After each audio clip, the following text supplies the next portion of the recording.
Justice Venkatachalaya, and my esteemed colleagues on the dais, and my esteemed colleagues in the High Court present and past, and honorable members of the legal profession,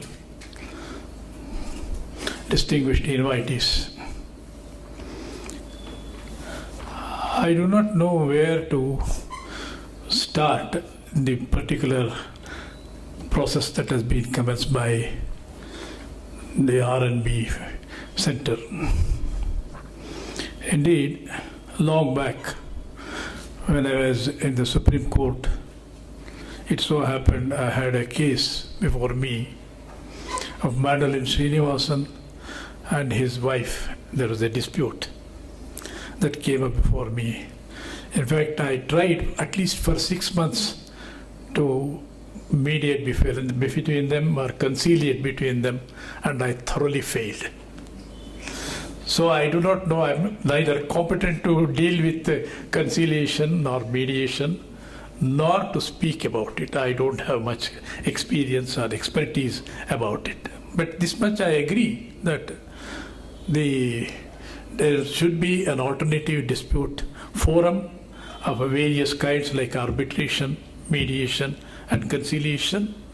And in fact, when I expressed my misgivings about it, the members of the governing council who met me assured me that they will certainly comply with the arbitration law, they will comply with the other mediation ethics. There will be no problem in that. There are experts who can do it, and they will certainly abide by it. With that objective, if they have started it, and as explained by Justice Anand Bhaira Reddy, that the objectives of the center and what religion they will fulfill the need in the society. I congratulate them that having established this in the centenary year of Mr. Bhaira Reddy, he would have been, had been alive, he would have been 100 years in this in 2018. My association with this particular function is more in my capacity of having been closely moved with Mr. Bhaira Reddy during the days his heytime as an advocate. He came to Bangalore, having started a very rustic life in Kolar, and he had a very difficult life there. Then he moved to KGF, where he was staying. He was encouraging the trade union movement, and particularly those who are on the left side. In fact, there was an attack by some other group on his life, and he was narrowly escaped having been done away with. He had faced many such difficulties in life. But one thing, let me assure you, the advocate coming from a Mafuzal area like Kolar or KGF would go to the Supreme Court and argue cases where he would make a mark, and certain judges, in at least 2 judgments, his name has been noticed and his arguments have been appreciated. In fact, I may tell you, in 1962, in the wake of the Chinese aggression, large number of communist leaders had been detained, Defense of India regulations. And he had filed a habeas corpus petition in the High Court. His was the first petition on the particular issue. Mr. A.S.R. Chari, who was a leading advocate in India at that time, was engaged by the Communist Party to come and argue the matter. But when the matter came up, he asserted that his case was the first, so he should argue, and he took that. And that was before a bench of 3 turbaned judges, Justice Hombagowda, Justice Somnath Iyer, and Justice Sadashivaya. He argued, and successfully he argued those cases. And that was a different situation. He was a fearless advocate, and mostly advocates feared to appear against him. That was the stature he had attained. He did not come within a day. He was very industrious. he would study every aspect of law and fact before putting forth before the court. There are many occasions when he would telephone to me in almost 10 o'clock or 11 o'clock in the night to say whether he could put a particular proposition before the court. Then I would not be able to sleep that night because I will have to meet him early in the morning next day before he goes to the court and tell him what way we can work the case about.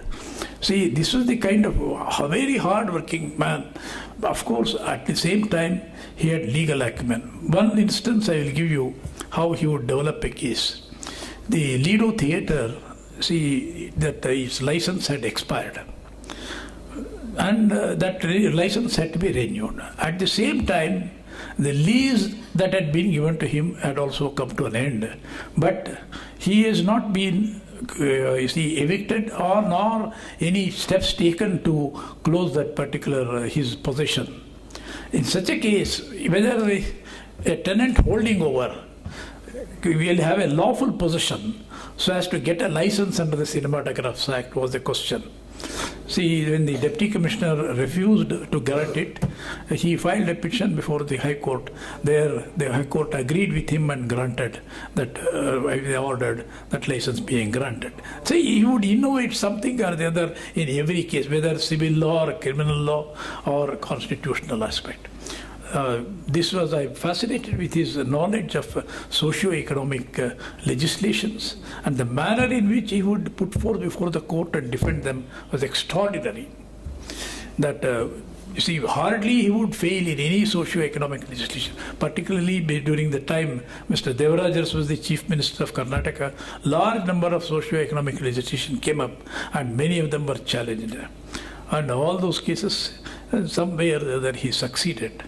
Particularly the Land Reforms Act, which was one of the foremost legislations in the country, which provided for protection to tenants and taking over of the properties of the landlords.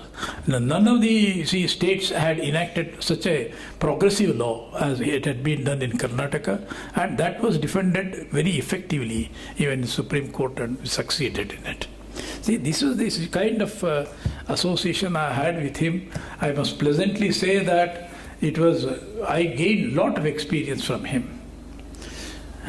He's not merely he was well versed in Marxism, he was also well versed in Ramayana. He was an ardent devotee of Rama, a strange mixture of, or an odd mixture of Marxism and Rama.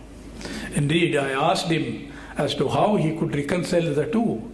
He told me that if only Marx had read Ramayana, Marxism would have been different. That is how he put it. See, particularly the manner in which he would be never, verbose. He would be very precise and concise in arguments. And a lot of preparation used to go. His articulation used to be the way, excellent. The marshalling of the facts and law. There would be no difficulty for the judges to understand and decide the matter one way or the other. See, with these tributes being paid to Mr. Mara Reddy, and in his name, when this center is being started, I congratulate the members of the Governing Council for having established the center, and I wish them all success. Thank you very much.